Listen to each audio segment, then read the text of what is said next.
Terrence McNally. Welcome to Free Forum, a world that just might work. I'll be speaking today with Bill McKibben, longtime contributor to The New Yorker, author, co-founder of the global climate campaign 350.org, as well as thirdact.org, the pro-democracy anti-climate change organization for folks 60 and older. And we're going to talk about his new book and all that other stuff. His new book is Here Comes the Sun, and you can learn more at Bill McKibben, Bill, McKibben, Bill McKibben, oneword.com, and at thirdact.org.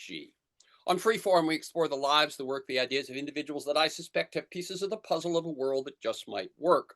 We look at politics, economics, environment, science, health, culture, all based on the fact that I believe we can do better, and I want to find out how. The show streams weekly on the Progressive Voices Network on TuneIn.com, and podcasts are available anytime, anywhere on Apple Podcasts, Spotify, most major podcast sites, and at my site, terrencemcnally.net, TerrenceMcNally, all one word, terrencemcnally.net.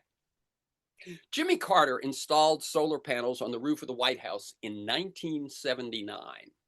Ronald Reagan had them removed. Al Gore won the popular vote in 2000, and it's pretty well established that he would have won the Electoral College had the Supreme Court not stopped the recount in Florida. Joe Biden's Inflation Reduction Act marked the largest investment in clean energy in U.S. history. Donald Trump is halting and clawing back those investments, making good on his campaign promises to the fossil fuel industry. Imagine how different the growth of renewable energy might have been without those political reversals. But today's guest offers hope. I used to worry that we've been such poor stewards of democracy that China would end up saving the planet because authoritarianism could respond better to the climate crisis. It could mobilize and pivot more quickly, more decisively than democracy, especially a democracy as hamstrung and distorted as our current form is when it comes to solving problems.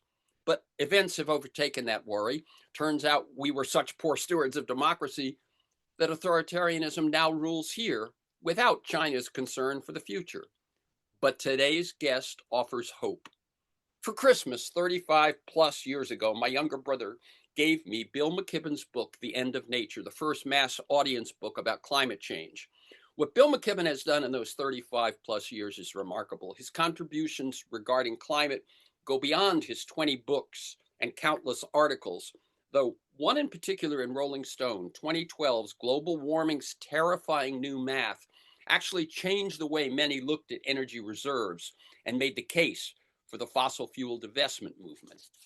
He's co-founder of not one but two activist organizations. In 2008, the global climate campaign 350.org, among the most effective climate or activist organizations in the world, and in 2021, Third Act, to mobilize seniors to join their younger allies in the battle for democracy and the health of the planet. His newest book, Here Comes the Sun, offers hope, but not with any sort of vague, optimistic, happy talk. It begins with a clear declaration of facts and includes marching orders for action. Here are a few quotes from the introduction.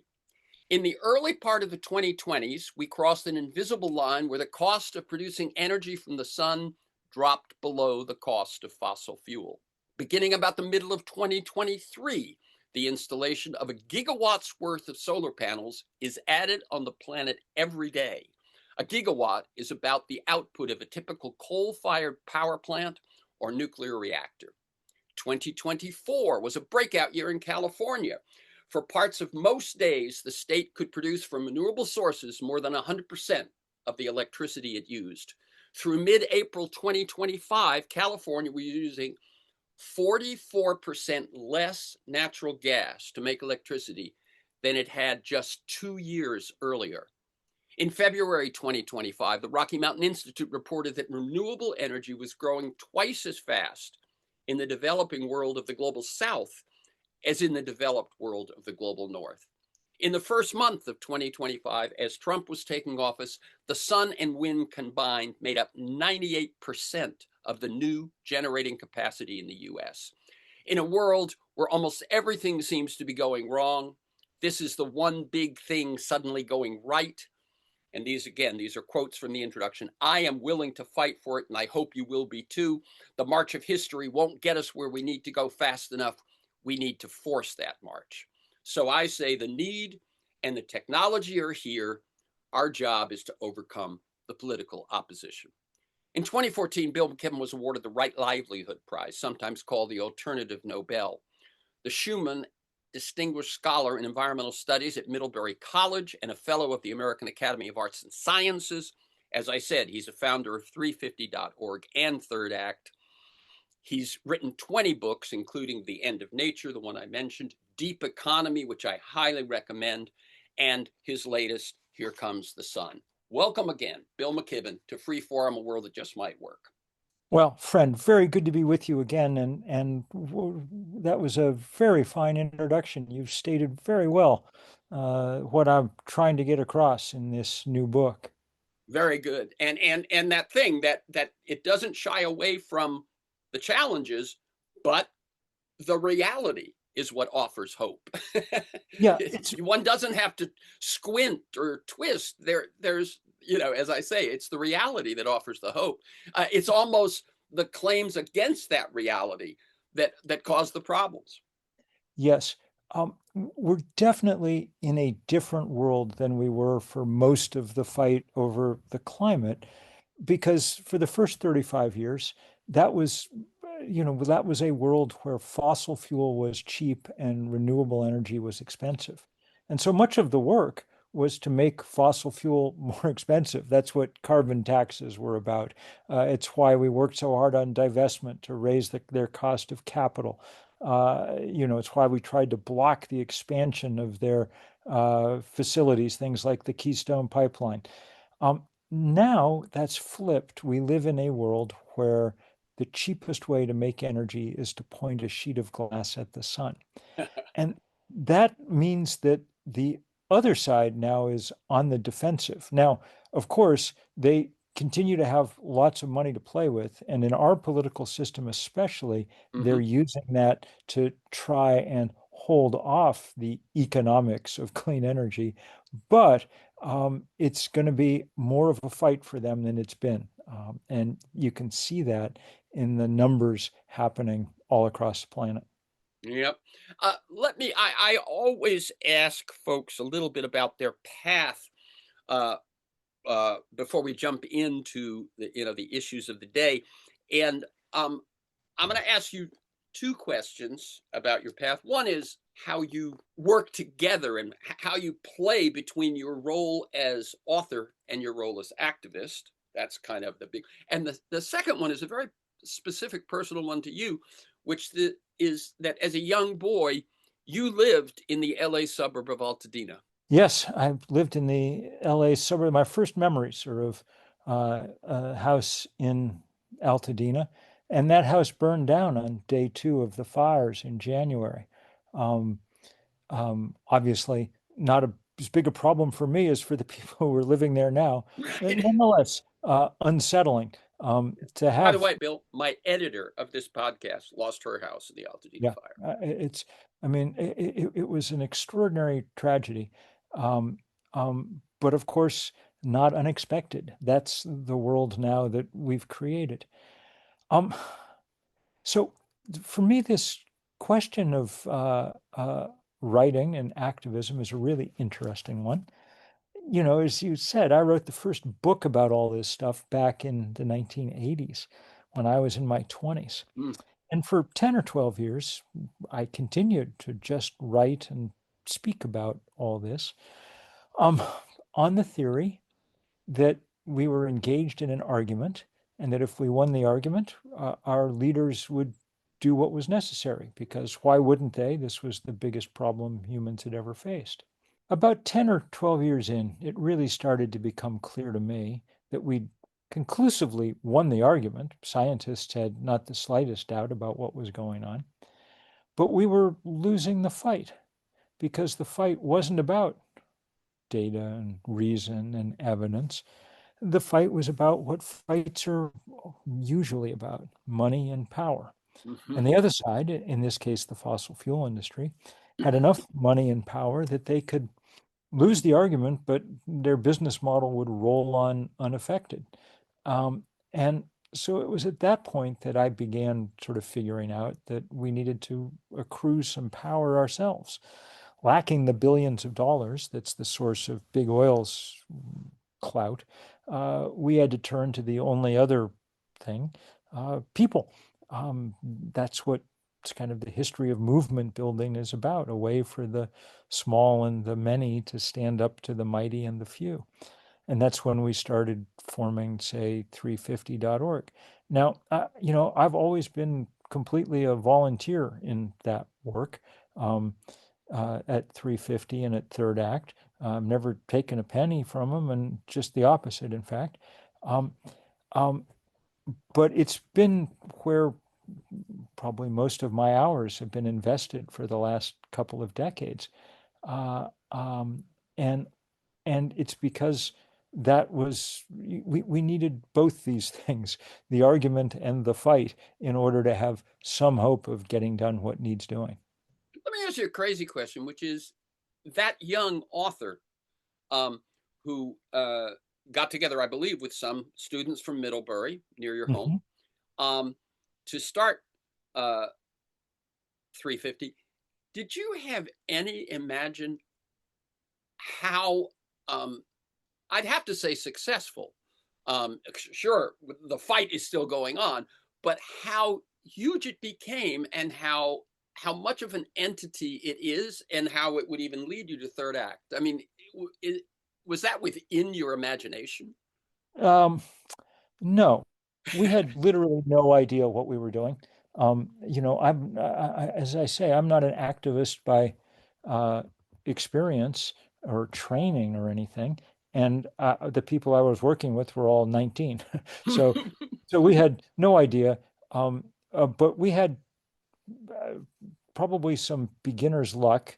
We didn't know that it was sort of silly to think about organizing the whole world. And we had a kind of unfilled ecological niche. There were a lot of people concerned about climate change, but really no one who had tried very hard to organize everybody. So, our first day of action, about a year after we started, had 5,200 simultaneous demonstrations in 181 countries. CNN called it the most widespread day of political action in the planet's history. And, from there we went on to do a lot of things. Um, and so we were lucky and we worked hard. And Yep. and I think that we were always effective and intentional about communication, because Mm. it's always is this combination of argument and fight. Yeah, and I think your timing, both in the lives of those young people and in what was going on in the planet, was you were what was needed at the moment. you know, um, I just want to take 1 second.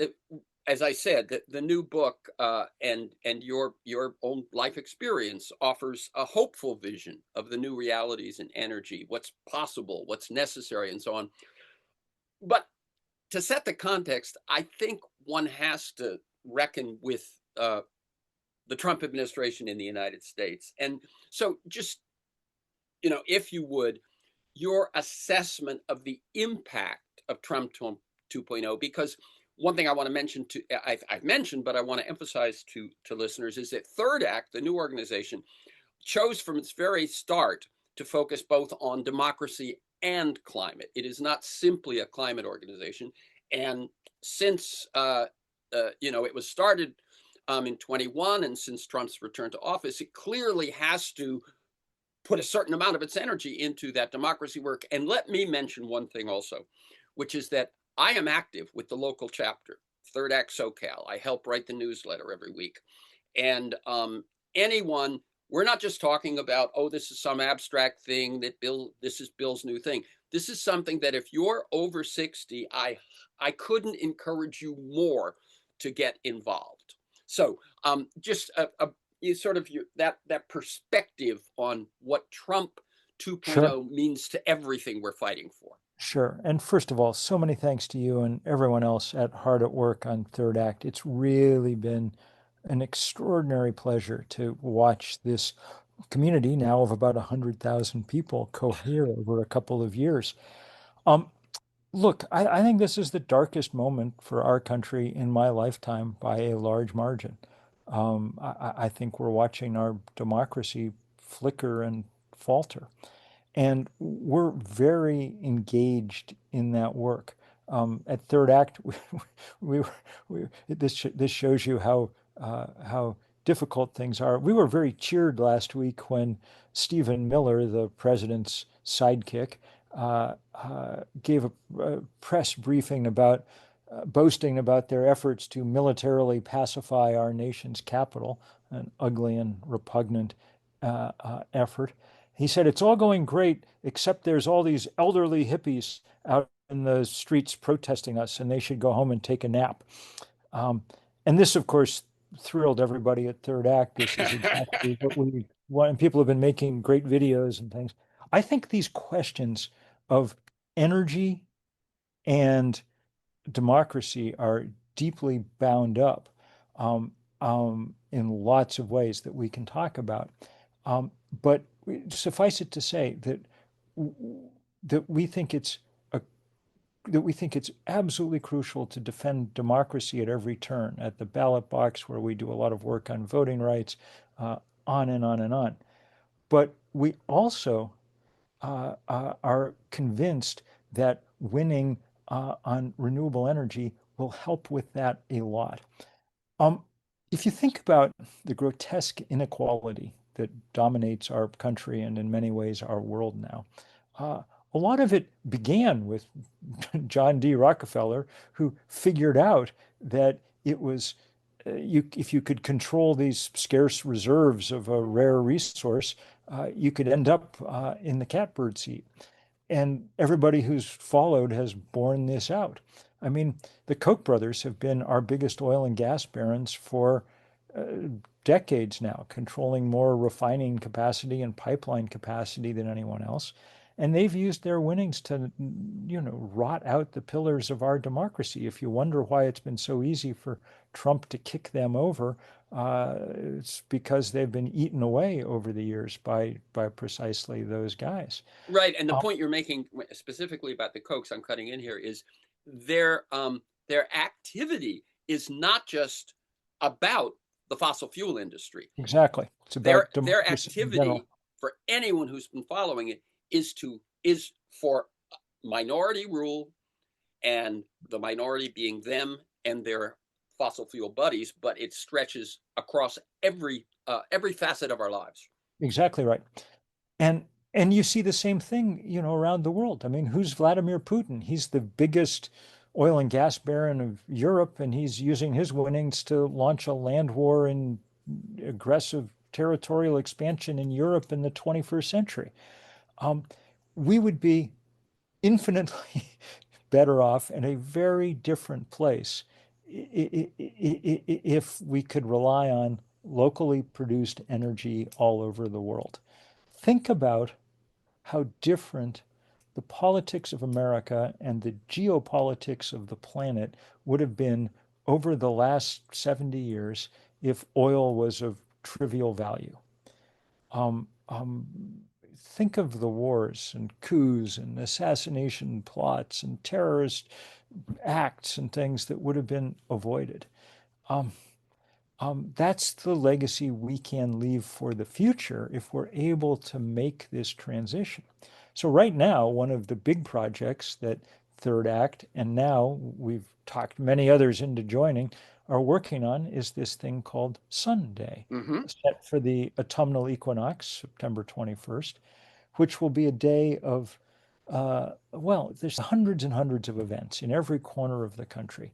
And many of them are kind of celebrations of our renewable possibility. There'll be solar powered concerts. We're going to put panels on 80 Habitat for Humanity homes. There's people opening their homes so that their neighbors can see their heat pumps and demystify these technologies, on and on and on.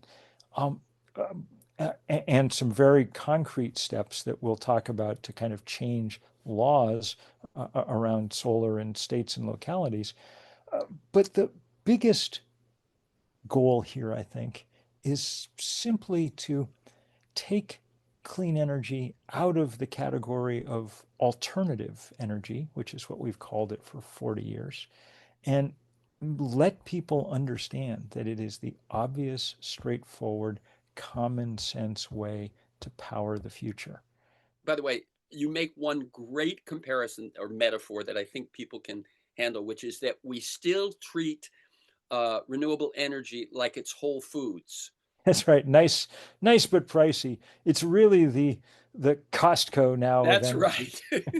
It's cheap, it's available in bulk, it's on the shelf ready to go. And and if we can get that idea across, then it opens up the politics a lot. Having it filed away under alternative energy in our heads, that ghettoization is damaging here. Um, Yeah, and what I hear, by the way, is often when we think about changing consciousness, it's something kind of subtle and so on. But in ways, this is, as you said, it's how we see it in our heads.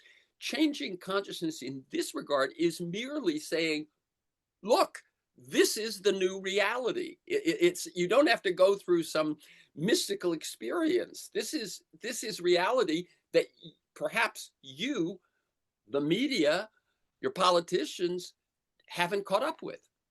that's exactly right. You know, there was an excerpt of this book in the New Yorker earlier this summer. And I heard from a lot of people who read it, many of them engaged in the climate and energy fights and stuff. But the thing they kept saying over and over again was, I had no idea. I Ah, had no idea it was moving this fast. And you know, I'll tell you who did have an idea, which was the fossil fuel industry. that's right. In the introduction, that you quoted that number from California, that the fourth largest economy in the world was using 44% less natural gas this year than 2 years ago. Two If I years know that ago, I hope people heard that. I mean, that's 44% in 2 years. in 2 years, if I know that, then the folks down at hydrocarbon headquarters in Houston know that, and it panicked them. Last year around this time, candidate Donald Trump said, give me $1 billion for my campaign, and I'll give you anything you want. They ended up ponying up about $500 million between donations and advertising and lobbying. And clearly that was enough because they've gotten more than they could ever dream of. I Mm, mean, look, last week, the president personally shut down work on a 90% complete wind farm off the coast of Rhode Island, which is now just going to stand there as a kind of, I guess, a mute monument to our craziness. It really is remarkable to watch what this full court press in favor of yesterday's energy looks like. They're trying to do the same thing around the world. You'll note that each time Trump has one of these tariff negotiations with some country, uh, one of the ways they're able to get out of the worst tariffs is to promise to buy hundreds of billions of dollars worth of liquefied natural gas from America. My guess is that though this will work to some degree in the short run, the medium and long-term effect will be the opposite of what they're hoping. If you're run some Asian country someplace, I think the message you take from this is, man, do I not want my energy supply tied to a government as fickle and erratic as the United States, and in fact, in the last 2 weeks, both Indonesia and Malaysia, two of the biggest and most important countries in the developing world, have announced plans for major, major expansions of their solar power so that they can control their energy destiny. yeah, that just makes so much sense when I think about the unreliability of America because of our sort of whipsaw elections. Um, I haven't put myself in the headspace of another country saying, where do I want my energy coming from? China seems to be going in quite the opposite direction. If there are petrostates in the world, China is the first electro state in the world. Uh, its its commitment to this is so astonishing to see.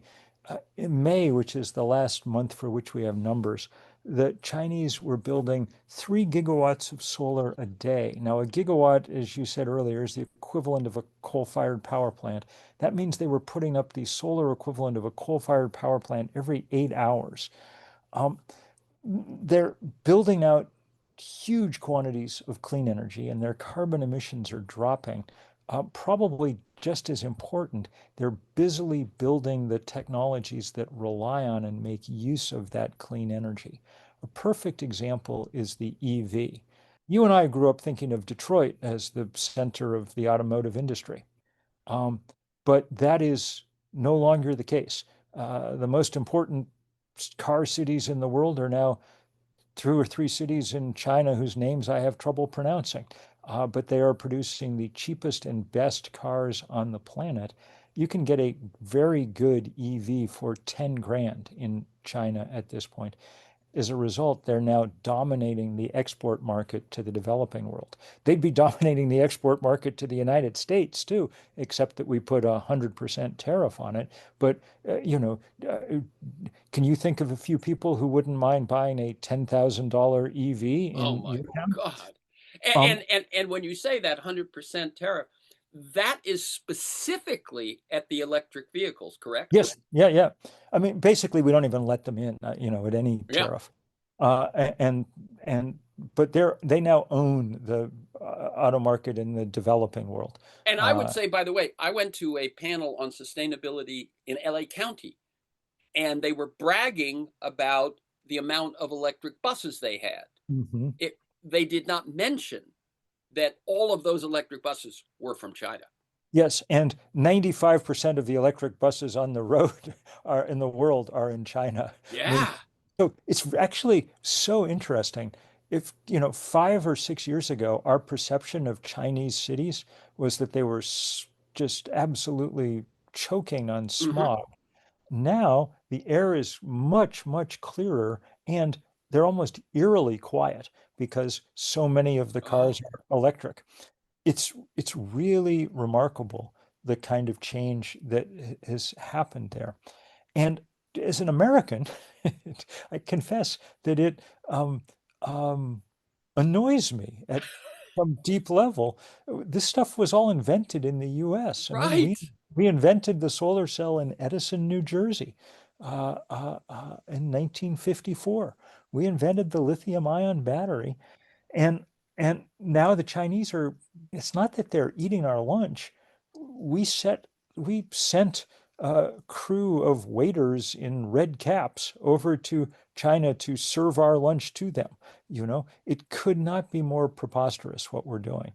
Um, I I have a feeling that it may end up helping the rest of the world. The US is now pulled completely out of climate diplomacy. We won't be represented at the climate talks in Brazil, the global climate talks this fall. And it's possible that they'll go better than they have in the past simply because we're not in the way. Our political dysfunction was the thing that has hamstrung those talks from the beginning. If you ask yourself, why don't we have a treaty around climate change with, targets that people have to meet? The answer is that ever since Kyoto collapsed in the late 1990s, the rest of the world has understood that there would never be 2/3 of the US Senate ready to approve a treaty on climate change. And so we couldn't have a treaty. We had to cobble together these strange voluntary, Compacts and pledges things and like that. things instead. We'll see what happens with the U.S. It can't get much worse, I think, with the U.S. Out of the way.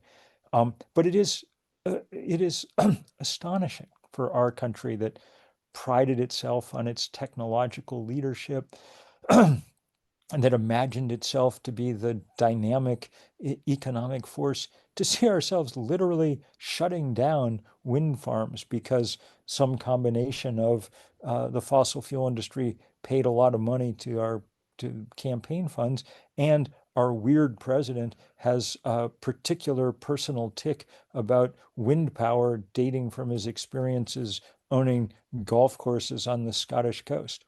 Right, right. It is that specific, I think. That, yes, he didn't want them in his view as he was on, teeing up at hole Right, number nine. right. One thing I wanted to share with listeners, and you may very well be aware of this, but I had James Thornton of Client Earth on recently, Hmm. and China has been working with Client Earth to integrate environmental law into their system, having them actually teach prosecutors and judges how to handle suits even against state agencies. Hmm. I'm sure neither of us approves wholesale of how China operates. It is authoritarian. It I does have am, human rights abuses. But when it comes to looking at the future and seeing the path forward, they're awake, and we're in some sense being strangled with a pillow over us. yes, I'm well aware that, I would have ended up in jail in China Right. for the things I do. Uh, it's entirely possible that I'm going to end up in jail in America too at this point. I Yes. hope not. China is an authoritarian state, but it is apparently a more or less rational one. And China had, it had extraordinary problem of legitimacy tied to the pollution in its cities. It was Mm-hmm. so bad that people were angry. Uh, China also faces enormous consequences from global warming. The entire Pearl River Delta, where their manufacturing base exists, is, a meter or so above sea level. But they also have this, ability to strategically plan. Now, Biden was committed to helping the U.S. close that gap. Absolutely. They did a terrible job of messaging about it, I think, but that's really what the IRA was about, an effort to give America some hope of beginning to compete in that competition. And now that's been entirely repealed by the GOP. If they had set out to run the country in order to help our theoretical main adversary in Beijing, I don't know what they would have done differently. It really is appalling to watch what's going on from that standpoint. But it's quite lovely to watch the results in places where China has strong connections. That's One of right. the In other words, where the horribleness in DC looks a little different, you have a different perspective, is when you're dealing with a global issue. Yes, one of the stories that I like best in the book is about what happened in Pakistan last year. Pakistan is right next to China. Pakistan has a expensive and unreliable electric grid. And so Pakistan was the perfect market for cheap Chinese solar panels, which began crossing the border with uh, in abundance.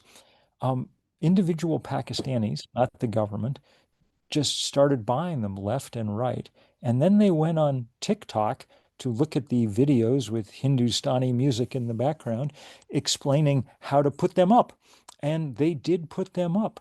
In 8 months, Pakistanis built the equivalent of half their national electric grid in solar panels on roofs across, Islamabad and Karachi, and in farm country, where farmers whose biggest cost was often the diesel to run the pumps that pull up the water from those deep tube wells to irrigate their fields.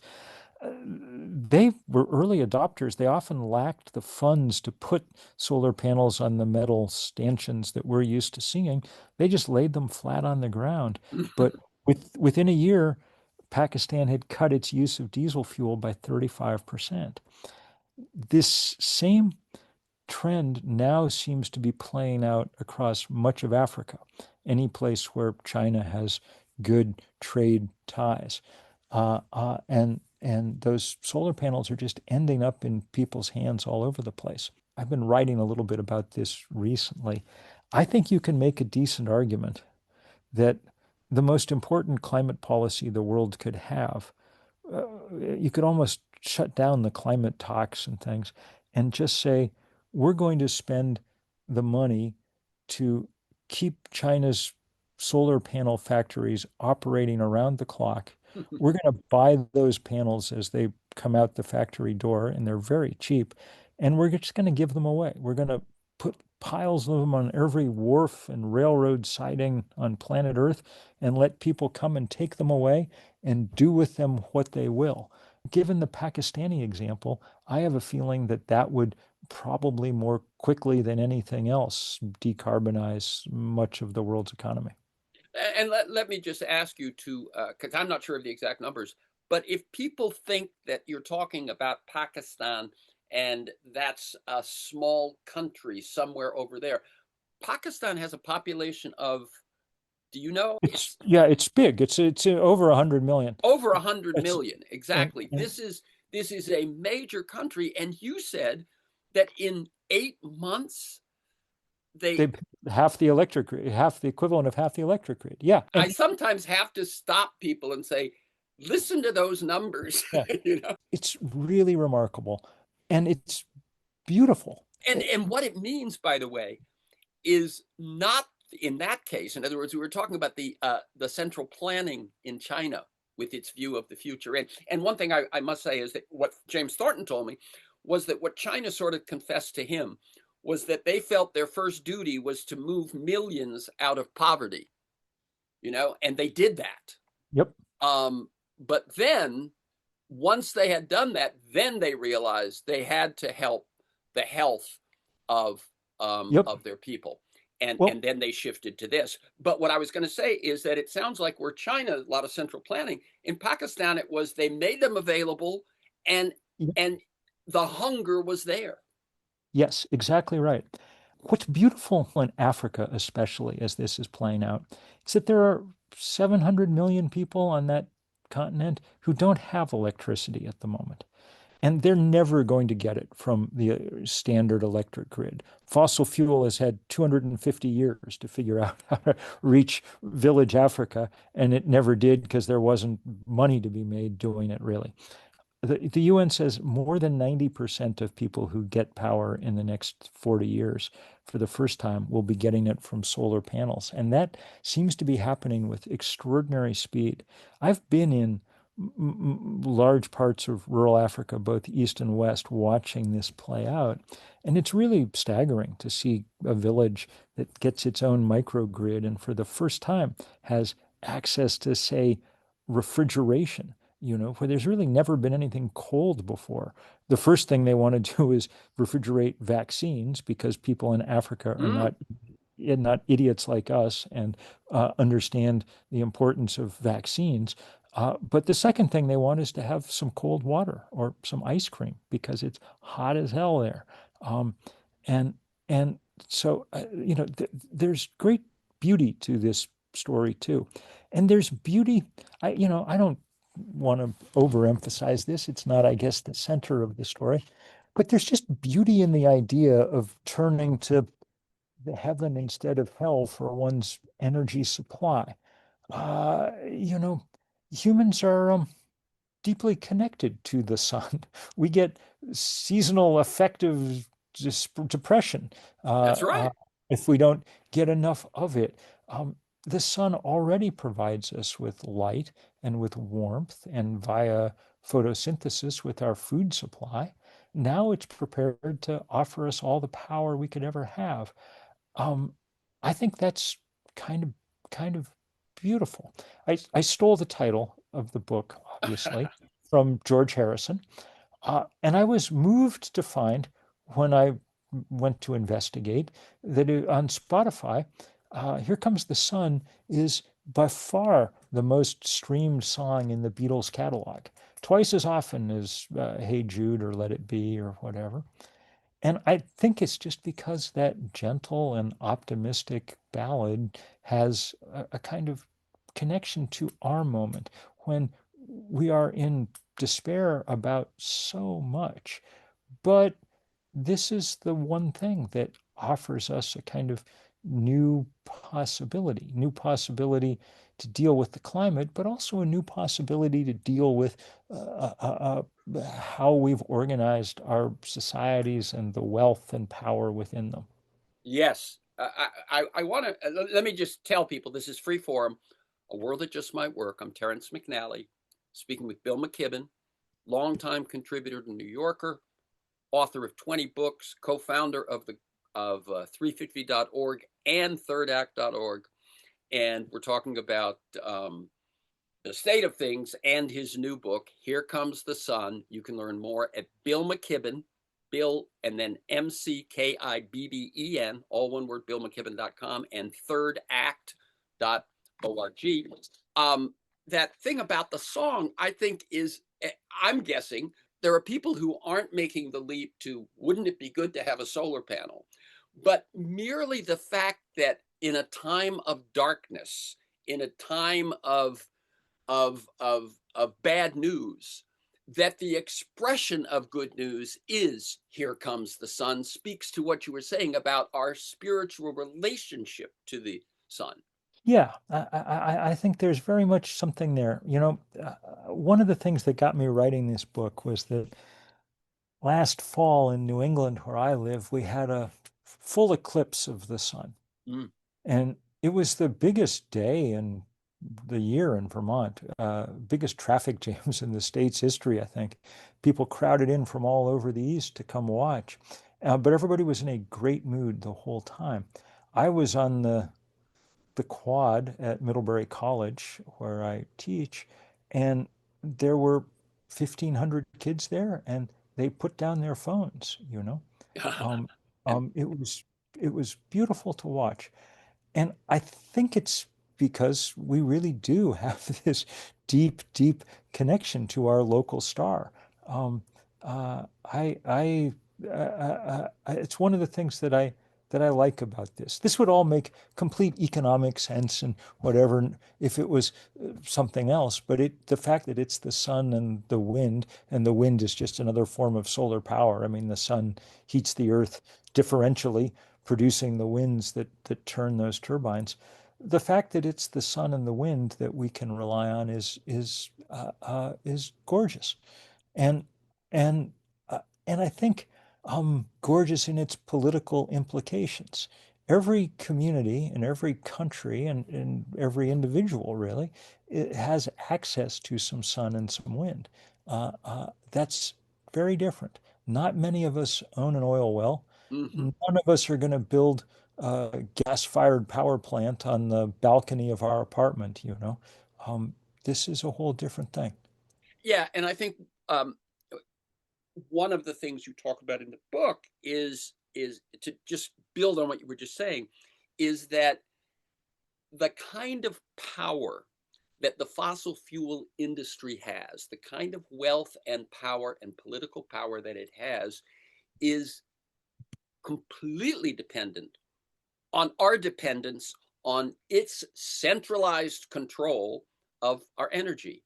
When you decentralize our source of energy, as we do when we take the sun falling on our own home, our own factory, our own vehicle, and turn that into the energy, it really breaks that story that we've been living with really kind of since the Industrial Revolution, or And certainly it since the discovery of oil. and it breaks it across in interesting ways that cross ideological lines. So I live deep in rural America. I've lived in red state and blue state rural America my whole life. I have lots of conservative neighbors, many of them with Trump flags, and a surprising number of them with solar panels on their roof. Mm-hmm. Not because they're worried about climate change, but because their home is their castle. And with their own power supply, that's triply true. Um, and that's good. That's fine. I mean, I feel some of that way myself. Mm-hmm. I've loved the fact that I've had solar panels on my roof for 25 years now. I did it because of climate change, but I like being my own utility, And I like it even better now that I have an EV that just sort of basically plugs into my roof. Um, the simplicity of the whole thing, too, is remarkable. Think about what you have to do now to provide for internal combustion. You have to you have to be able to drill for oil a mile beneath the surface of the ocean, get that oil up, take it to a refinery, which is probably the most complicated piece of machinery that we have, break it down into its many fraction parts, take the gasoline off to a gas station somehow, there, pump it into your tank where several thousand moving parts help it control a endless series of explosions of pistons within cylinders to drive the car forward. And by the way, only about 30% of that energy actually drives the car forward, 70% of it's waste heat. Or, or you could do what I do, which is plug in my car to the sun via my roof. The motor has 20 moving parts, and it's sublime. It's quiet. If you want it to go fast, it goes faster than any car I've ever had. And I just plug it into the sun again every evening when I get home. The only need I have for the gas station now is to, pick up Diet Dr. Pepper. That's it. It's a very different thing. Yeah, we talked earlier about that shift in what it's almost a shift in what you know. It's not a shift in how you feel. That comes because it's a shift in what you know. And when people learn from their neighbor or something about this, I have a feeling millions sort of slap their head and go, I had no idea it was that simple and that helpful. Um, we've got a little less than 10 minutes left. I wanted to make sure that we talk a little more about third act and a little more about Sunday. Okay. In terms of third act, interviewed you first about it in October 21, so almost 4 years ago. Talk just a little bit about what you've learned, how it's grown, and maybe even um, what you're hoping for from it moving forward. And if you want to slide in that conversation right into Sunday, fine. You had said when we talked about Sunday earlier in the conversation that there were some specific things you were Yes. hoping people would move forward on. So third act turns out to have been by far the best idea I ever had. Um, and that's because there just turn out to be an enormous number of people who were eager to make it real. Um, uh, the network of volunteers across the country now and the working groups that they've set up are astonishing. They've become, in the course of a couple of years, important political forces in most of the state capitals in this country. Uh, and, we're still just at the beginning. We've got 100,000 people in Third Act, but there are 70 million people in this age group. If we ever had any real money or anything to recruit people, we'd be bigger than we are. But it's fantastic because people are creative and also because they're dogged. Example, one of the tasks we've taken on is watchdogging the public utility commissions around the country.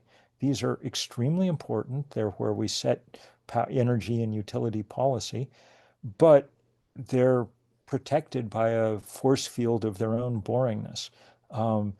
They meet all day, Wednesday and Thursday, in some anonymous state office building. Who's going to go except utility lobbyists who have captured them?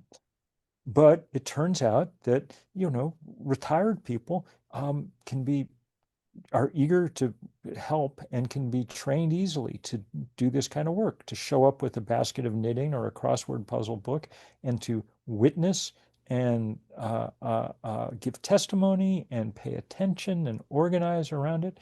And that kind of nitty-gritty detail is really important. So on Sunday, that will translate into some nitty-gritty stuff. We need to change the rules around permitting and for rooftop solar across Mm-hmm. the country. Now that there's not going to be federal support for it past the end of this year because Trump got rid of all of that, now that that's over, um, we're going to have to figure out some other ways to reduce the cost. That should be doable. It costs a third as much to put up solar panels in Australia or the EU. And the biggest reason is this, Baroque permitting system that we have here. Uh, every municipality with its own building code and own team of inspectors. We have the technology to get past that. The National Renewable Energy Laboratory built something they called Solar App Plus, spun it off into a nonprofit. California, New Jersey, and Maryland now mandate its use. It's an instant permitting system. The contractor just types in what equipment he's going to put on a roof connected to what grid, and if it all works, he gets an instant permit and can climb up there and go to work. That's the kind of thing that we need to get done right now when we can do nothing in Washington for, the time being, except play what defense we can. So that's one of the things that people will be working hard on at Sunday. But that doesn't happen unless you change the zeitgeist around this, unless you figure out how to let people know that this is something real now. Mm-hmm. Mm-hmm. By the way, where does it stand, and how has the divestment from fossil fuel campaign, which began in 350 and has been picked up with Third Act and so on, Yeah. where does that stand, and what has it achieved? We're at about $40 trillion in endowments and portfolios that have divested from fossil fuel. It's been the biggest anti-corporate campaign of its kind ever. And it's been very effective. Among other things, it's forced the uh, treasurers of, Republican red states across the country to mount this massive effort against ESG and Mm-hmm. whatever else.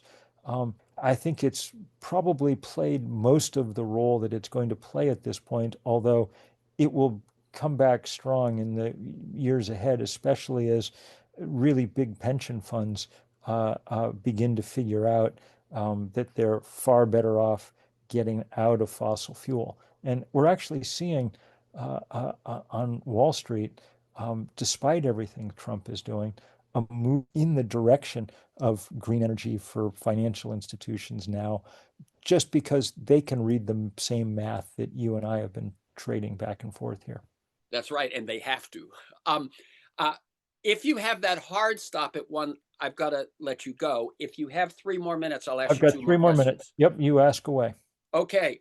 I'm just looking at some things we didn't touch on. And one is Michael Mann, in his book, The New War on Climate, made the point, which you also make, which is that now that climate crisis is undeniable, the strategies are distraction, argument, blah, blah, blah.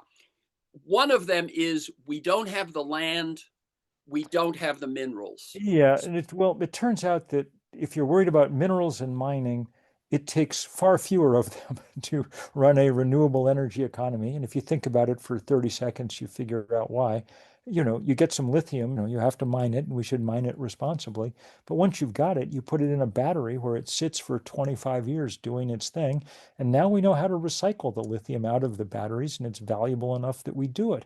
Uh, so compare that to coal.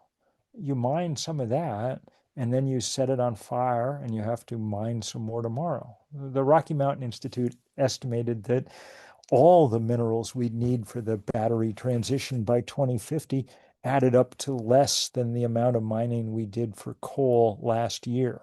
Wow. Um, so there's that. In terms of land, yeah, you've got to use some land. Mark Jacobson at Stanford estimates 1.5% of land in this country, say, in any country really, which is less than we're using for fossil fuel at the moment. But it's also less than we're using, say, growing corn for ethanol. Oh, Uh, right. that takes up 30 million acres of our country and provides about 3% of our energy. If we used those same 30 million acres to put solar panels up, we don't want to do that because you don't want to concentrate it all in one place. But that same 30 million acres with solar panels would provide not 3% of our energy, but 100% of our energy needs.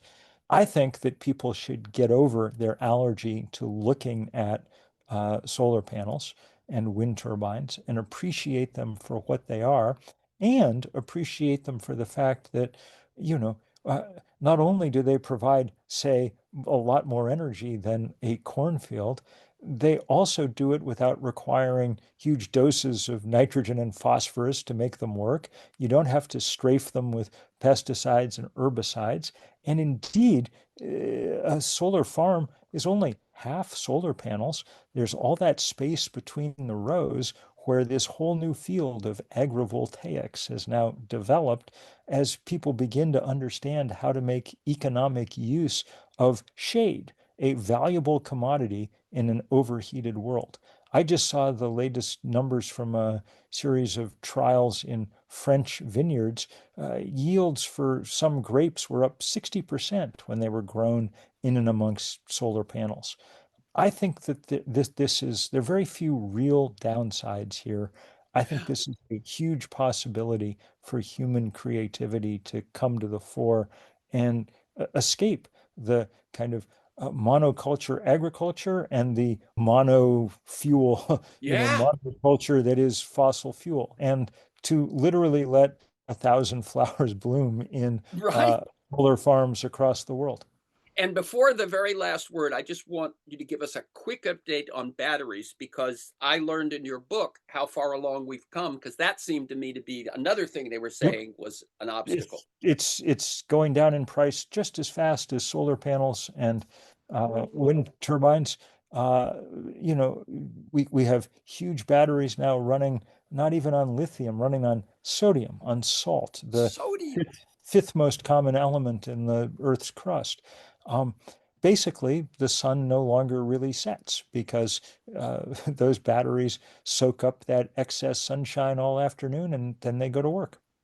I love it. I love it. And I'm going to give you the last word now. One of the things you say in the last chapter is I end this book saddened, but I also end it exhilarated. Take it from there and talk us out of this. We're not getting out of the climate crisis unscathed. I wish that we were, and there are times when I have to restrain myself from saying, since I've been working on this for 40 years, oh, I wish you'd listen to me when. But we finally have not a solution, but at least a response and one that's scalable and useful in so many ways. It would be a mortal sin to waste this last opportunity that we're going to get. So even though there's days when I'm a little bit tired, I'm absolutely committed to doing what I can to help bring this forward. And see you on Sunday. It's going to be fun. And the date again on Sunday. It's the fall equinox, September the 21st. Very, very good.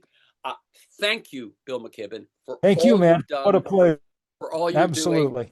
and keep up the good work. You too. Many thanks, brother.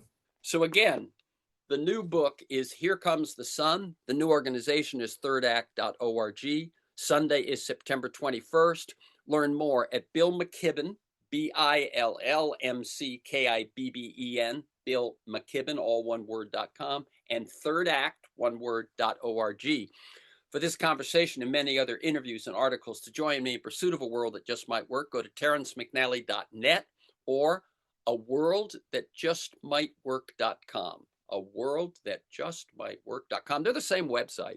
If you want to receive my weekly email announcement telling you who's going to be on, what we're going to talk about, and links to 10 or 15 articles, timely, relevant, fleshing out the conversation, email me at TEMcNally, TEMCNALLY, at mac.com. You can also subscribe and listen to the Freeform podcast on Apple Podcasts, Spotify, most major podcast sites, and at my site. You'll find years of podcasts at mine and at those other sites. Michael Lewis, Naomi Klein, Robert Reich, Van Jones, Bill McKibben, Connie Rice, Tom Hartman, George Packer, Doris Kearns Goodwin, on and on. Hundreds of them, actually. You can also follow me on Twitter at McNallyTerrence. Thanks to Kiana Williams in production, George Vasilopoulos at Progressive Voices, and most of all, you, my listeners, please share this podcast widely.